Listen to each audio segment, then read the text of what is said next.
Today we're talking about bulkheads. What are they? How to use them? How to install them. Let's get started.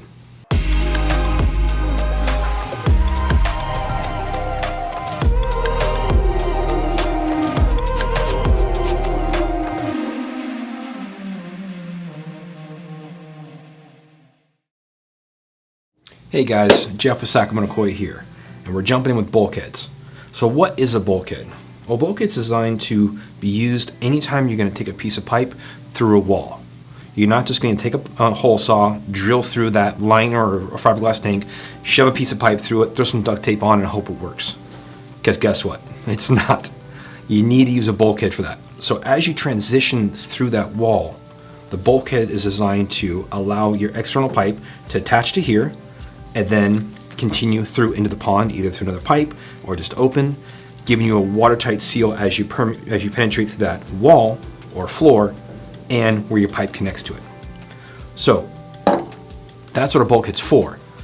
What are the different types of bulkheads?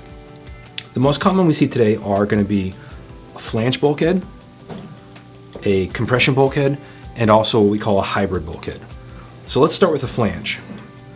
The flange is most commonly seen in bottom drains. So this here is a 3-inch flange bulkhead, and these are used readily for bottom drains. So you're gonna have your 3-inch pipe come in the bottom, glued in place.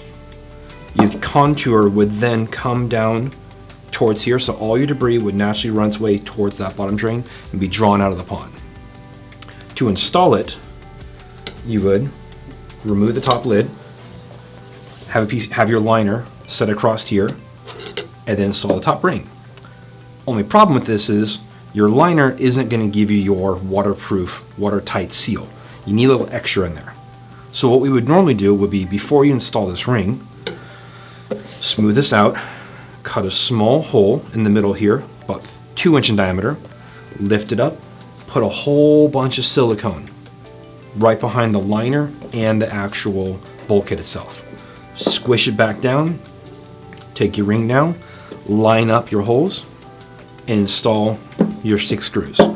Now, what we recommend is you can start it with a drill gun, but realize you're screwing into plastic, so you don't want to go crazy, because you can literally shatter that plastic. So start with this, but then come back and hand tighten each of those screws down to give you your watertight seal. As you do this, you're going to see that silicone squirt in there. That's fine. Little extras, I'd rather have too much silicone in there than not enough.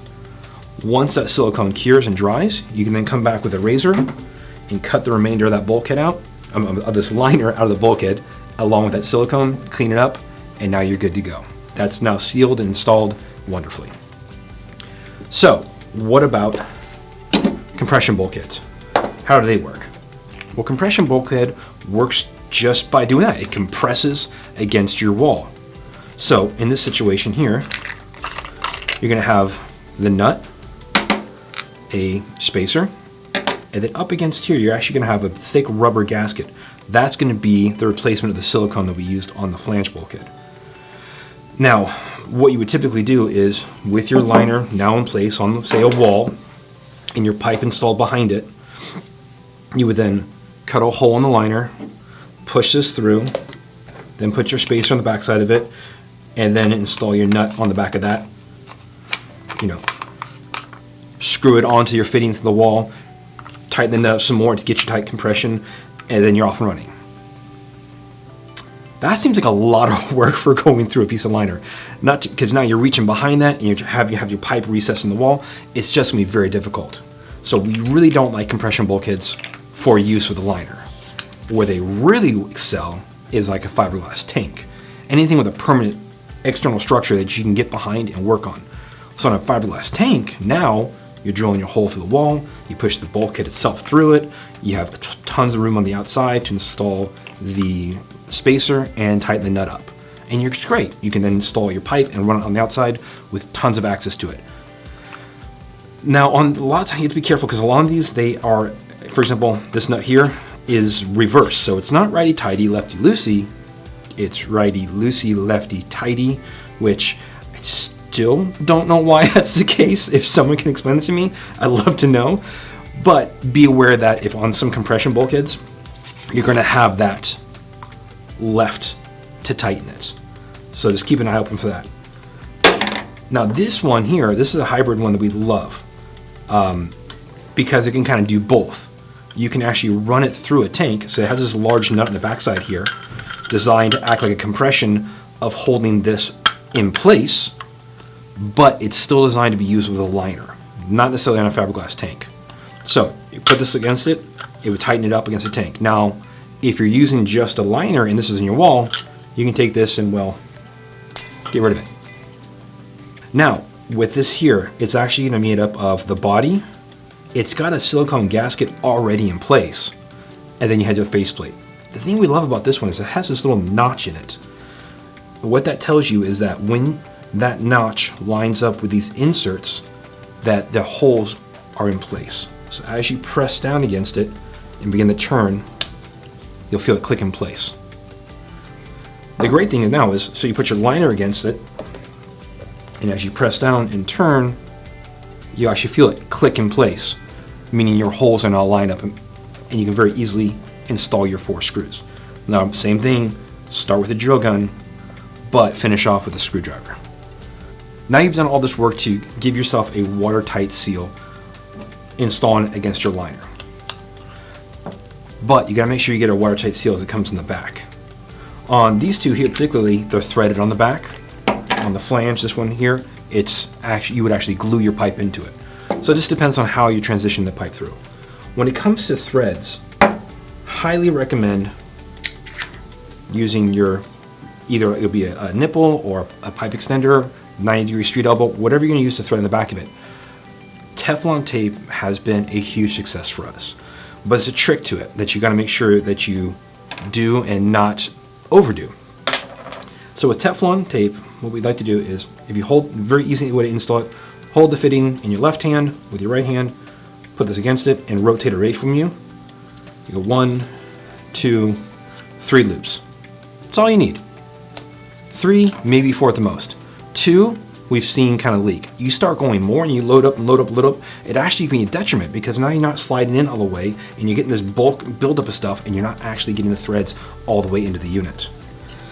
So now that you got your 3 to 4 loops of Teflon, you'll thread this into the back of the bulkhead, get it nice and hand tight, and then come back with a pair of channel locks or some sort of pipe wrench, grab onto it and tighten it up even more. You don't need to go all He-Man or Hercules on this and get it just bear down. Nice and snug is usually all you need. The cool thing about these ones now is you can plumb all your whole jet line, any kind of returns you need to do, all flush in the wall. Your liner would then flow up nicely against this, and you don't have to get behind the liner to install it. All you gotta do is put the faceplate on now. Real simple. One thing that should be noted, start by setting your bottom drain with your liner. So as we mentioned, the liner go across it, cut a hole, silicone, set this in place, get it nice and tight, let it set. Once you have that set, then begin to unroll the liner to take up the whole pond. But don't just go ahead and at that point install a faceplate of the bulkhead on your jets and autofill. What you're gonna wanna do is begin to fill the pond up. So you stretch that liner, pull it tight. As it begins to fill, that liner is gonna follow the contour of your pond going up the edges.